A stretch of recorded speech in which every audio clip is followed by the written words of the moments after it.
For over a decade, she said nothing. Not a word about the couch jumping, the cult-like control, the spies watching her every move, or the night she secretly dialed her lawyers from a burner phone in China.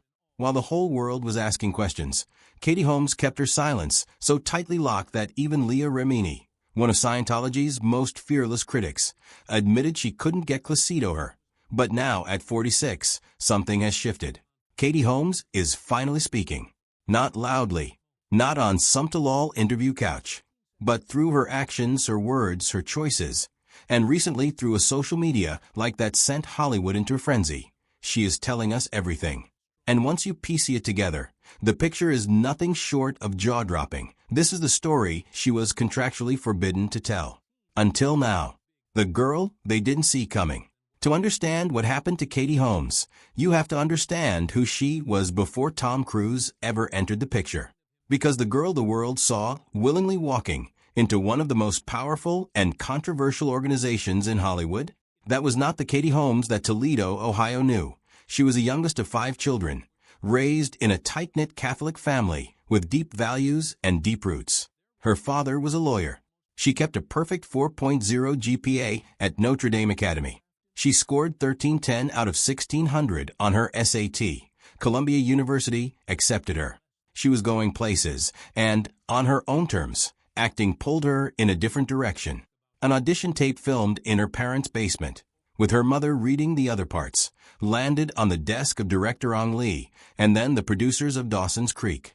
She played Joey Potter from the very first episode to the very last. All 128 of them. She was the backbone of that show. And she was smart enough to know it. That's the woman who fell in love with Tom Cruise in April 2005. Or at least, that's who she appeared to be. Because what happened next would make people question everything. When the dream became a trap. Katie had once told a magazine that Tom Cruise was her childhood celebrity crush. She said it casually, the way teenagers talk about their dreams. But in 2005, that dream turned into something else entirely, and it happened at a speed that alarmed everyone who knew her. Within weeks of going public as a couple, Tom was on Oprah's couch, jumping up and down, shouting that he was in love. The world watched, equal parts charmed and confused. Just 7 weeks after their relationship went public, he proposed at the Eiffel Tower. She was photographed with a diamond ring the size of a spotlight. Then, and this is where it gets uncomfortable, 2 days before the engagement, she appeared at Amovi premiere and announced she was converting to Scientology. She had been raised Catholic her entire life. Her family was devastated. Her childhood friend later said it caused deep rifts in her family, that a relative noted that after that, Katie rarely came back to Toledo. She only came back for funerals. When Katie gave an interview to W Magazine shortly after, a Scientology representative sat in the room. That person had the power to block any question they didn't approve of. Katie's words were being managed, and almost nobody noticed. Or if they did, they didn't say so out loud that in November 2006, they married at a 15th century Italian castle. Over 150 celebrity guests. Andrea Bocelli sang. It was a fairy tale. Leah Remini, who attended the wedding, would later describe it differently, as a PR event designed to promote Scientology as much as it was to celebrate a marriage. Life under surveillance. What happened behind those castle walls and inside their marriage has taken years to piece together. Because Katie didn't talk. She couldn't.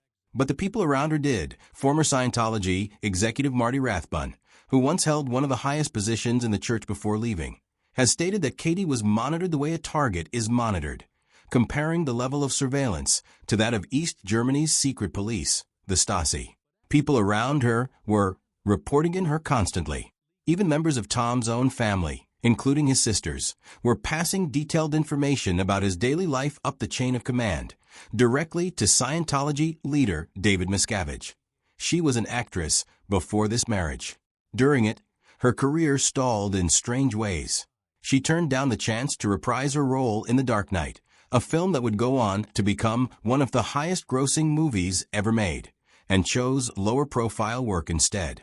The woman who had once been compared to a young Audrey Hepburn was fading from public consciousness. And then came the moment that may have been the final trigger.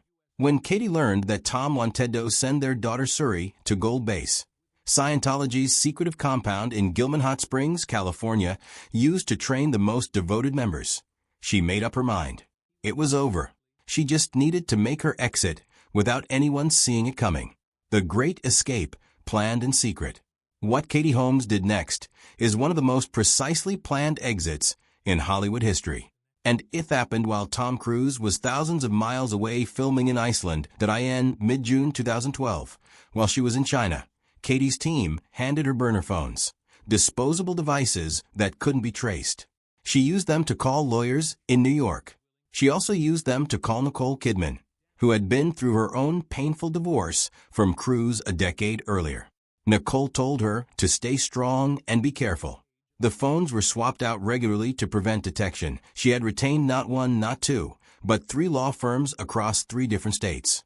2 months before filing, she quietly fired Isabella Cruz, Tom's adopted daughter with Nicole Kidman, who had been working closely with her and called her mom, from her fashion label. Everyone was confused at the time. After the divorce filing, it all made sense. Isabella's presence gave Scientology a direct line into Katie's world. Removing her cut off that link completely.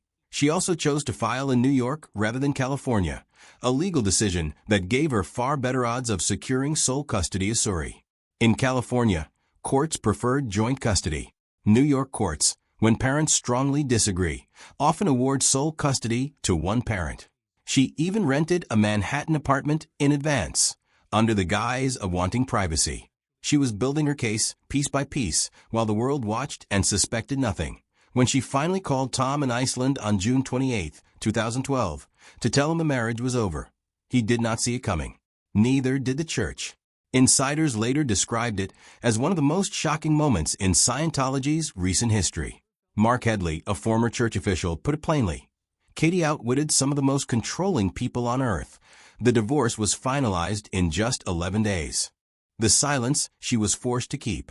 After the divorce, people expected Katie to talk. She never did. For years, fans and journalists and former Scientology members all wondered, why? Why stay silent when she had so much to say? The answer, according to multiple reports, was written into her settlement. Sources have claimed that Katie agreed to a clause preventing her from publicly speaking about Tom, about Scientology, or even from dating publicly for 5 years following the divorce. In exchange, she received $4.8 million in child support and is reported to have received a personal settlement as well. She chose Suri's safety and her own freedom over the right to speak. Leah Remini, in 2018, said she believed both Katie and Nicole Kidman had signed prohibitive documents and were essentially silenced by legal agreement. She added something chilling. Katie could lose custody of Suri if she criticized Scientology publicly. That is not a small threat. That is everything. And so Katie rebuilt quietly. She moved to New York. She returned to the Catholic Church. She raised Suri alone, fiercely, showing up to every school event while Tom Cruise was photographed on vacations and at bars. Court documents later confirmed he had not seen Suri for 110 days after the divorce. In a 2013 deposition, Cruise himself acknowledged that Holmes had left him, in part, to protect Suri from Scientology. He called the suggestion offensive, but he confirmed it, speaking through actions. What 2024 and 2025 revealed. Here is where it gets fascinating. Because at 46, Katie Holmes is finally doing something she has almost never done. She is letting people see exactly how she feels, just not through words. In December 2024, a tabloid published an article claiming that Suri had inherited a large sum from Tom Cruise's trust fund. Katie took to Instagram and publicly disputed the story. It was a rare, direct, moment-off pushback. Her fans flooded the comments with support. It was the first time in years that Katie had fought back against a media narrative, and she did it publicly, directly, and without apology. Then in May 2025, something small happened that caused a very large conversation.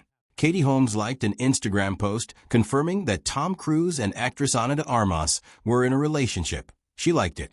Then she unliked it when fans noticed and screenshotted it.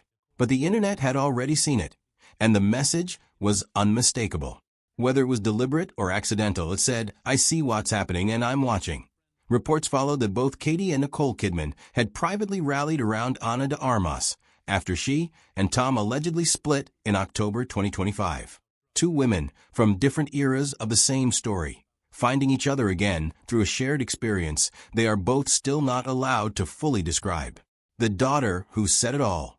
If you want to understand what Katie Holmes has been doing for the last 13 years, look at her daughter. Suri Cruz, now 19 years old, graduated high school in May 2024. She is currently attending Carnegie Mellon University in Pittsburgh. She is by all accounts a bright, self-possessed young woman who carries herself with the kind of quiet confidence that her mother raised her to have.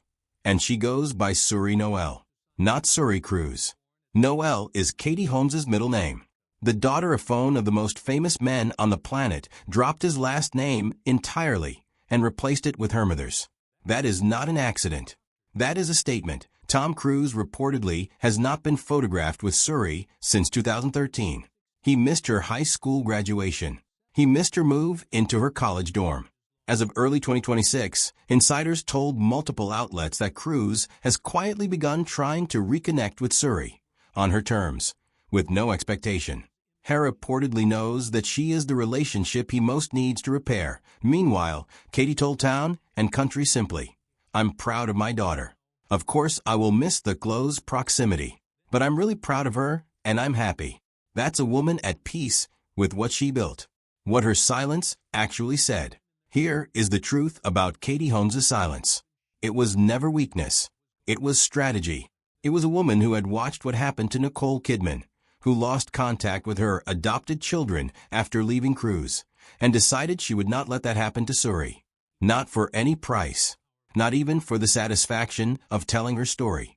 She gave up the right to speak so she could keep the right to parent.